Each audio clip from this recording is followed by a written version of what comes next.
this is gonna be a good video.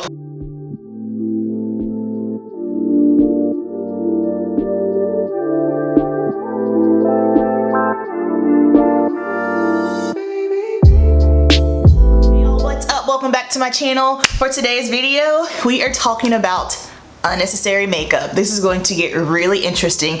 These are my views as a makeup artist, makeup that I feel is completely unnecessary for consumers. I got this idea just simply because I had a client the other day and she was just asking me questions about specific makeup products, and a lot of the things I was kind of telling her, yeah, no, you don't need that, you don't need that. Then all of a sudden it made me think, how many other people, consumers, are out here, you know, buying makeup that's unnecessary, that you don't need, and you're wasting your money on it? So hopefully this will help you when you're makeup shopping, how to save some money in certain areas. Let's go ahead and get into it, and please do not be offended if I mention something, anything here, and you happen to have it and you love it. That's okay, because guess what? Some of this stuff that I have is from my personal stuff, and I'm kind of like, yeah, you probably don't need that, but you have it anyway, and it's all good, okay? The first thing we're gonna talk about is something that is actually from my personal kit. I love this, but when it comes down to it, when I'm all done with this bottle,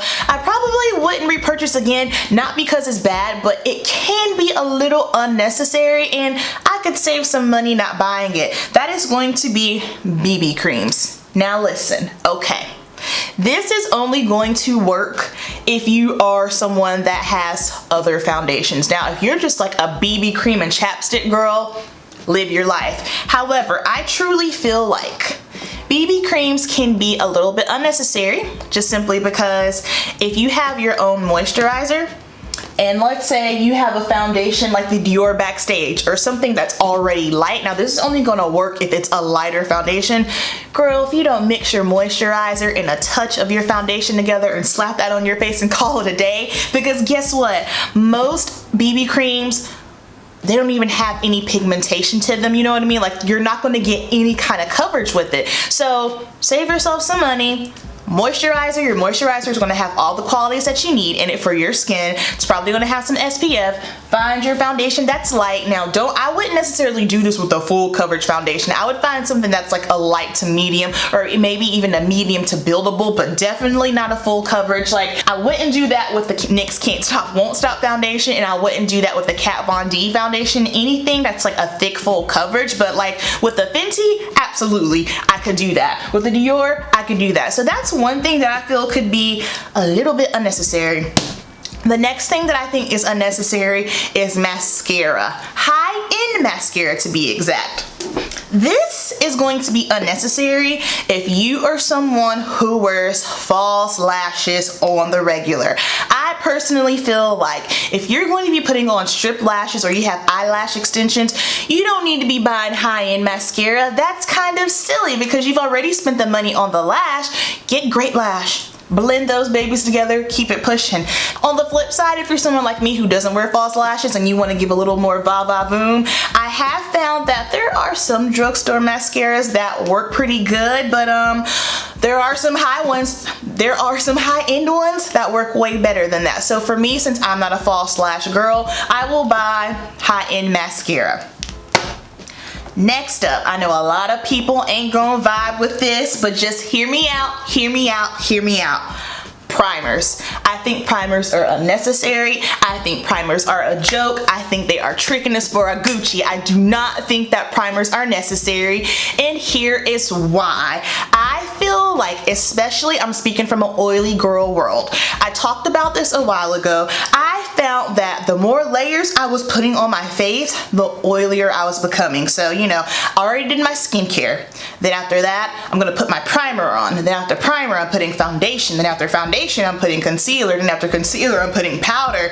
And after a while, I realized I think the less layers I have on, the better my skin's going to be, especially especially for me because I am oily, I was using everything matte. And when you use everything matte, kind of like with all of your matte skincare, if you use everything that's just salicylic acid, basically your skin is freaking out and it's going to go into overdrive and produce more oil. So I tested it out. I put a primer on one side of my face, now on the other, it looked the exact same. One day I just forgot to put primer on my face and I was like, this actually looks better, and I found that I was less oily. So I feel like just as long as your skincare is up to par, you don't need primer. I haven't been using primer for a month now. I tested it out over the summer doing a couple of videos. Is primer necessary? I'll be sure to put that down below, but I truly feel like primer does not matter. Think about what the OG makeup artists used to do.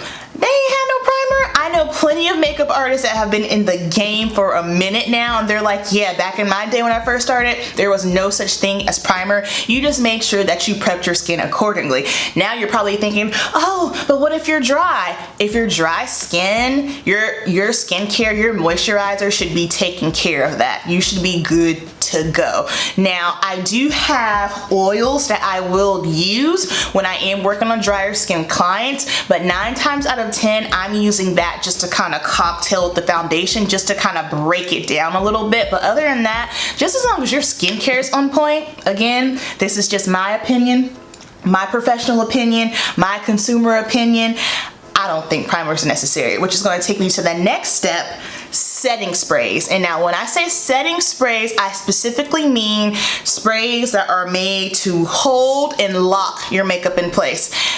Think about it. All foundations that are basically on the market right now already have the claim of 8 to 12 to 24 hour wear.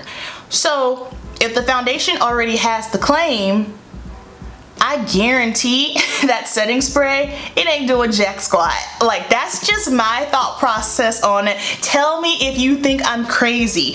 Also, how do we know that it truly works? Again, that's something else that I tried. I was all for the Urban Decay all-nighter spray.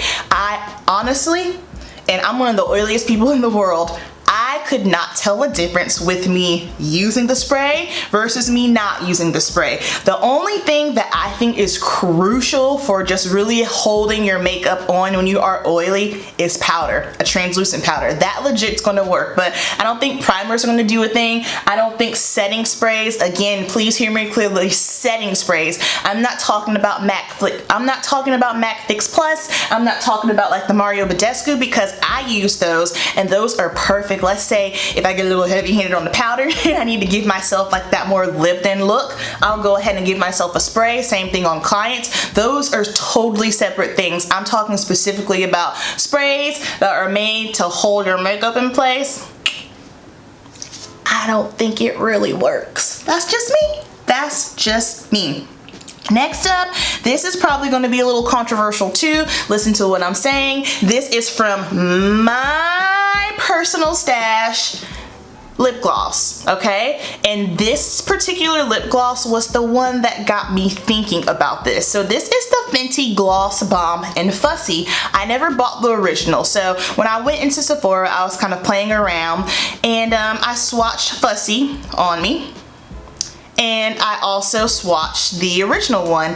Here's the thing, the formula is bomb.com. Love the formula. However, these particular two, they ain't different enough for me to go and purchase the other one. Essentially, it is a gloss, and no one is really gonna seriously be able to tell the difference between the two. They both are gonna essentially look identical. I think it is totally unnecessary to get both glosses. It's pointless to me, which is going to take me into other lip glosses, because especially if you're working with a lip gloss that has a very, very sheer color. Now, if you're talking about like an ABH lip gloss, no, those are pigmented. That's a whole different level. But a lip gloss that has just maybe like the faintest amount of color to it, you don't really need a bunch of those. I would say maybe get 2 if they have a slight more pigmentation to them. But other than that, when it comes to the Fenty Gloss Bomb, you don't need both of them. Pick one, move on with your life. The next thing that I have here, this is stuff specifically from my kit, and for sure 100% just from a makeup artist point of view. I have never understood why they put these on the market for consumers in the first place, and it's not because they are bad, but it is just simply because you're never gonna use everything inside of the palette. And that is going to be contour palettes. I have the ABH one here. This is the deep one. And I also have another ABH one. This is the light one. So I have these. These are great for me when I'm working on my clients, absolutely. But as a consumer, are you going to really get use out of this? This is $40 and not bad for $40. I feel like if you're an MUA, absolutely this is gonna take you a long way. But as a consumer, for one person who's probably only really gonna use 2 shades, I think this is totally unnecessary. You don't need this. You're never gonna scratch the surface on it. Why they even put these contouring palettes out for consumers? Well, I know why. They're trying to get the money. I think it's totally unnecessary. Now, there is one contour palette that I am totally here for, and they were genius, and that's the Urban Decay one. I feel like how Urban Decay did this, and this is one of those underrated products. I need to put this back on my vanity. The Shapeshifter, I have mine in the shade medium dark. On this side here, you have your creams. You've got your contours, you got your correctors, you got some highlights. Bomb, that's all you need. And then even on the flip side, they give you powder. So you have 2 options for contour. You have a highlight for under the eyes, and then you have another highlight for the face. This is genius. This is perfect for consumers. This is all you need. And then the fact that it gives you cream and powder, yes, I don't know why this isn't on my vanity. Underrated product, 100%. Again, going right back to the contour palettes. Sorry, I'm moving all around. Here's another one. This is the ABH one, and this is the powder. So as you can see, this one is actually my personal one. This is the only shade that I use out of this palette. This was a complete waste of money for me. Have you guys seen the NYX contour palettes? When I first became a makeup artist, I bought that because I needed it for my kit, and I became so into the one deep shade in there called Hollow. I don't think anyone talks about it, but the deepest shade in the palette is called Hollow, and guess what I did? I went and bought it off of NYX.com, the individual one. For some reason, I was checking the website. When I originally bought my Hollow, I bought it from NYX Cosmetics. Well, where am I? Right here. For some reason on NYX Cosmetics, they do not have the single shade Hollow. The only shade I can find is Toffee. I'm not 100% sure. Maybe they just renamed it. I'm not sure if Toffee is going to be the exact same shade as Hollow. However, if you want to give it a chance, I mean, it's $2.50. However, I did find Hollow on Ulta.com. So as you can see down here, so definitely if you're looking for a good contour shade, you're my shade, a little bit deeper, this one is perfect. It doesn't pull gray on me, and it's not red at all. So yeah, there it is.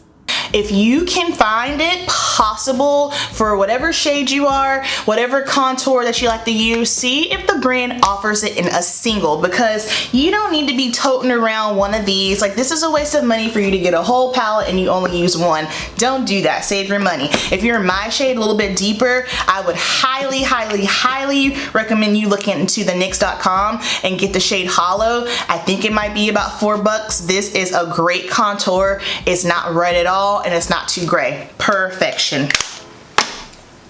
And all the things I'm talking about now, these are going to be palettes. So again, I don't see this often, but something else that a consumer would not need, like a RCMA or a Graftobian foundation palette. Now mine, listen, she works. Your girl works, okay? Mine is used and abused here.